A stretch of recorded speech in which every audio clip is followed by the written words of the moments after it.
70-80% लोग आते हैं, अगर अपना हेल्थ चेकअप कराते हैं तो लोगों का कोलेस्ट्रॉल बढ़ा होता है। सिर्फ प्रोटीन पाउडर का इंटेक लेने से, सिक्स पैक बनाने से कुछ भी नहीं होगा। जैसा कि हम कहते हैं कि एक साइज़ का कपड़ा हर पर्सन को फिट नहीं हो सकता है, उसी तरह से किसी एक न्यूट्रिएंट को लेके आप अपनी बॉडी नहीं बना सकते हो।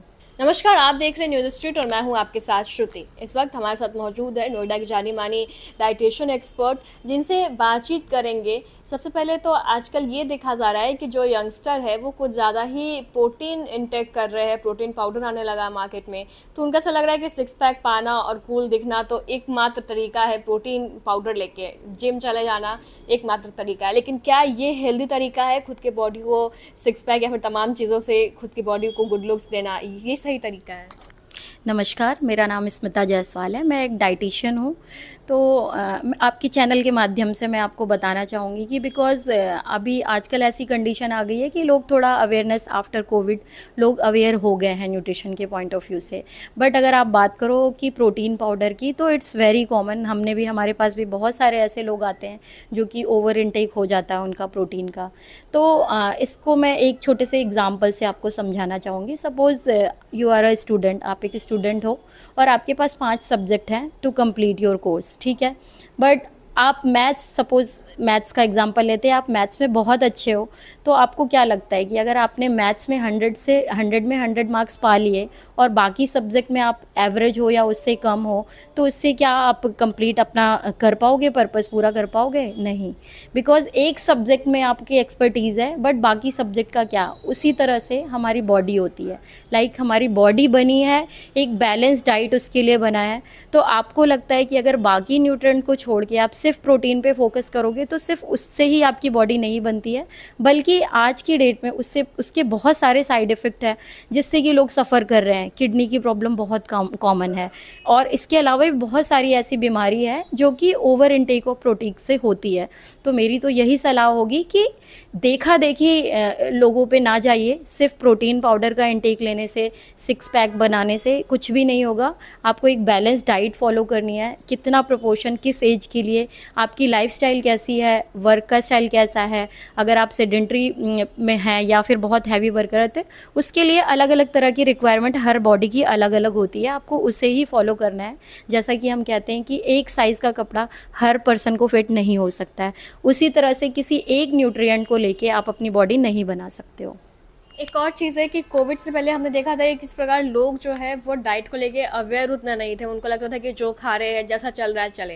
लेकिन कोविड ऐसे समय आया जब लोगों को झटका लगा और उनको पता चला कि उनकी जो लाइफस्टाइल है, उनकी जो डाइट है वो सूटेबल नहीं है, वो काफ़ी वीक हो चुके हैं। तो एक सूटेबल डाइट क्या होती है और क्या एक डाइट होती है जिससे लोग हेल्दी रह सकें और तमाम वायरस से लड़ सकें? बेसिकली अगर आप वायरस या किसी भी इन्फेक्शन से लड़ने की बात करते हो, तो हमने बहुत सुना होगा कोविड के टाइम पे इम्यूनिटी के बारे में। तो अभी एटलीस्ट लोगों को अवेयरनेस हो गई है। उस ड्यूरेशन के कंप्लीट होने के बाद लोग उस चीज़ को जानने लगे कि हाँ, हमारी इम्यूनिटी भी कोई चीज़ होती है, उसको स्ट्रॉन्ग करने के लिए आपको क्या करना चाहिए।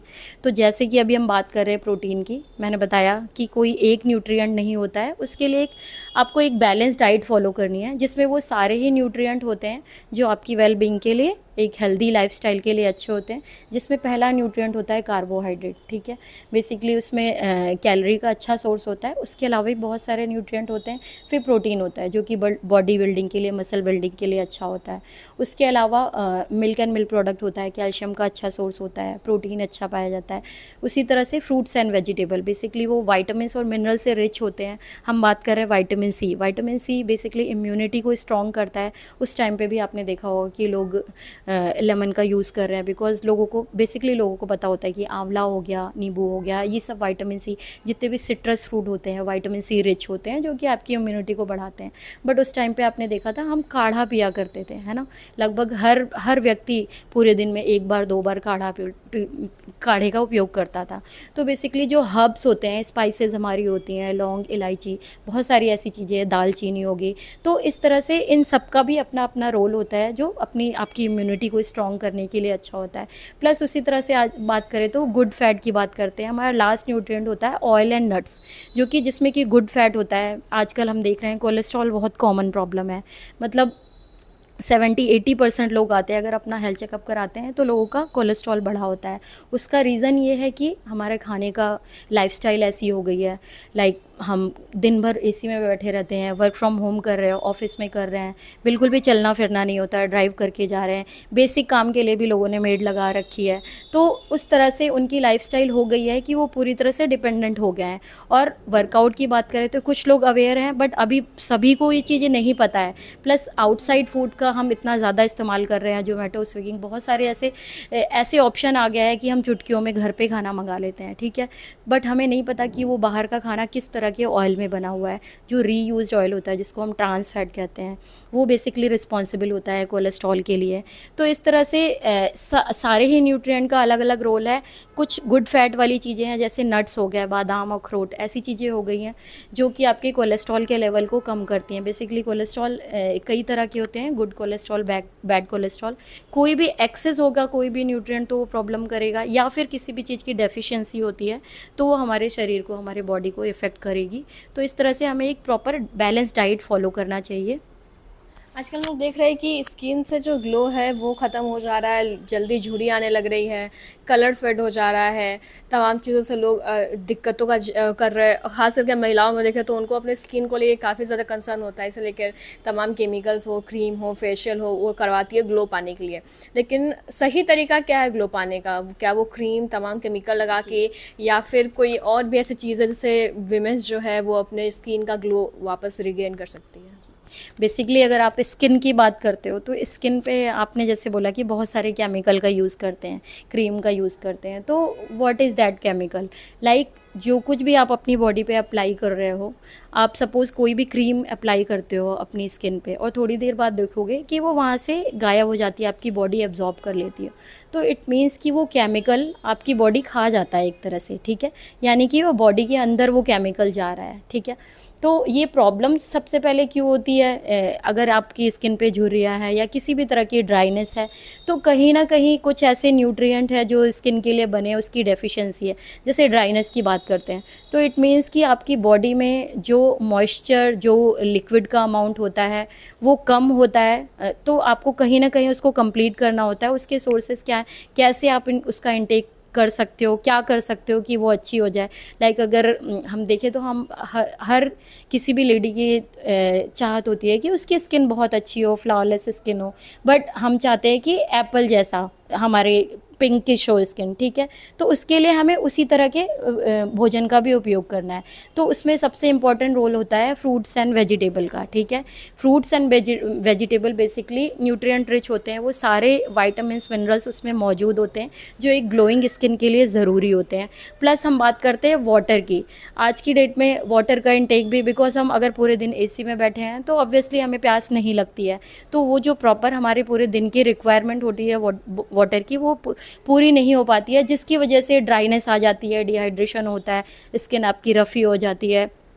तो इसके लिए मैं यही कहूँगी कि एटलीस्ट पूरे दिन में 2 से 3 लीटर जो हमारी बॉडी की ज़रूरत है उसमें पानी का इंटेक उतना होना चाहिए। प्लस जो जूसी फ्रूट होते हैं जिनमें वाटर इंटेक ज़्यादा होता है, जैसे वाटरमेलन हो गया, या ओवरऑल लिक्विड वाली चीज़ें हो गए, कोकोनट वाटर हो गया, इस तरह से आप कुछ ना कुछ लिक्विड के फॉर्म में लेते रहें। और प्रतिदिन एटलीस्ट 1 से 2 बार फ्रूट का इंटेक तो करना ही है। और प्लस वेजिटेबल तो हम नॉर्मल रूटीन में खाते हैं, बट बहुत बार ऐसा होता है कि फ्रूट्स स्किप कर देते हैं, टाइम नहीं मिलता है, बट उसका ध्यान देना है कि स्किन के लिए ये सारी चीज़ें बहुत इंपॉर्टेंट हैं। ओके, तो एक होगा कि ग्लो पाने के लिए तमाम चीज़, और ये भी देखा जाता है कि पहले के जो लोग थे वो ऐसे कोई प्रॉपर डाइट का फॉलो नहीं करते थे, लेकिन काफ़ी लॉन्ग टाइम तक उन डिजीज़ फ्री रहते थे, तमाम चीज़ें उनमें इम्यून सिस्टम उनकी स्ट्रांग रहती थी, अब नहीं रहती है। तो एक प्रॉपर डाइट क्या होनी चाहिए एक नॉर्मल इंसान के लिए जो वो लंबे समय तक खुद को डिजीज़ फ्री रख सकता है, खुद को हेल्दी रख सकता है? अब ऐसा भी नहीं कि बहुत मोटा हो गया है, फिर कुछ ज़्यादा ही खून बन गया, उससे भी दिक्कत होने लगती है। तो प्रॉपर डाइट क्या है, मतलब हाँ ये एक प्रॉपर आदमी अगर फॉलो करता है तो खुद को हेल्दी रख सकता है? तो बेसिकली जैसे आपने बताया, पहले की बात करते हैं तो पहले के ज़माने में अभी और पहले में बहुत अंतर है, ठीक है। अगर हम बात करें तो पहले के लोग शुद्ध खाना खाते थे। अभी आजकल AQI का लेवल लेवल देखो कितना बढ़ गया है, बिकॉज चारों तरफ पोल्यूशन, इन्फेक्शन इतना बढ़ गया है। तो वो सारी चीज़ें जो पहले थी अभी वो बिल्कुल नहीं है। प्लस अगर हम इंसानों की बात करें, जो हमारे दादी बाबा जो होते थे, उनका खाने का इनटेक और उनकी लाइफस्टाइल ऐसी थी, लाइक वो पूरे टाइम सिस्टम पे बैठ के काम नहीं करते थे या एक जगह बैठे नहीं रहते थे। वो अपने रूटीन के काम को भी पहले लोग खुद किया करते थे, ठीक है। तो इस तरह से उनका लाइफस्टाइल ऐसा था कि पूरे टाइम चलते फिरते रहते थे, तो जितना भी उनका कैलोरी का इनटेक होता था वो उसको बर्न करते रहते। Nowadays what we are doing कि हम खा रहे हैं पूरे टाइम, लाइक अगर हम कार्ब्स की बात करें, बेसिकली कैलोरी होती है, हम अपनी तीनों चारों मील में लाइक सुबह भी पराठे खा रहे हैं या पोहा कुछ भी खा रहे हैं, दिन में भी रोटी खा रहे हैं, चावल खा रहे हैं, रात में भी इस टाइप की डाइट कुछ ना कुछ ले रहे हैं, ठीक है। बीच में कभी चाय के साथ बिस्किट भी ले लिया, कोई स्नैक ले लिया, फ्राइड फूड ले लिया, ठीक है। तो बेसिकली इसमें क्या होता है, सारी चीज़ें कैलोरी रिच होती हैं, but what we are doing कि हम खा तो रहे हैं बट वो कैलोरी कहीं बर्न नहीं हो रही है। तो अब जो वो एक्स्ट्रा कैलोरी है that will be converted into fat, जो कि आपके मोटापे का रीज़न होती है, आपका मोटापा बढ़ाएगी। तो इसलिए हमें हमेशा ये ध्यान रखना है कि ओवरऑल जितना आपका कैलोरी का इंटेक है एटलीस्ट उतनी कैलोरी आपकी बर्न होनी चाहिए, उसी के हिसाब से आपका वर्कआउट होना चाहिए। तो मेरी सलाह यही रहेगी कि आप अपने लिए एटलीस्ट थोड़ा सा टाइम निकालिए, आप खाइए, हेल्दी डाइट लीजिए, बट उसी तरह से आप अपनी फिजिकल एक्टिविटी को भी बढ़ाइए ताकि जो भी कैलोरी आपने ली है वो बर्न हो और वो मोटापे की तरफ ना जाए। क्योंकि मोटापा बढ़ेगा तो आजकल बहुत सारी मोटापे की वजह से इतनी तरह की बीमारियां हैं, डायबिटीज़, हाइपरटेंशन, लोग सफ़र कर रहे हैं, तो कहीं ना कहीं फिर आपकी बॉडी भी सफ़र होगी। तो एक बैलेंस डाइट में आपको खाना है। अगर आपने बताया कि सब, आपने पूछा कि रिक्वायरमेंट क्या होती है, तो हर एज ग्रुप की रिक्वायरमेंट अलग होती है, हर बॉडी की रिक्वायरमेंट अलग होती है। जिसकी फ़िज़िकल एक्टिविटी ज़्यादा होती है उसको कैलोरी ज़्यादा ज़रूरत होती है, जिसकी कम होती है उसको कैलोरी की रिक्वायरमेंट कम होती है, ठीक है। तो इस तरह से करके प्रॉपर बैलेंस डाइट लेना है, उन सभी न्यूट्रिएंट का ध्यान रखना है जो हमारी बॉडी के लिए ज़रूरी है, उसको उसी प्रोपोर्शन में खाना है जितनी आपकी ज़रूरत है।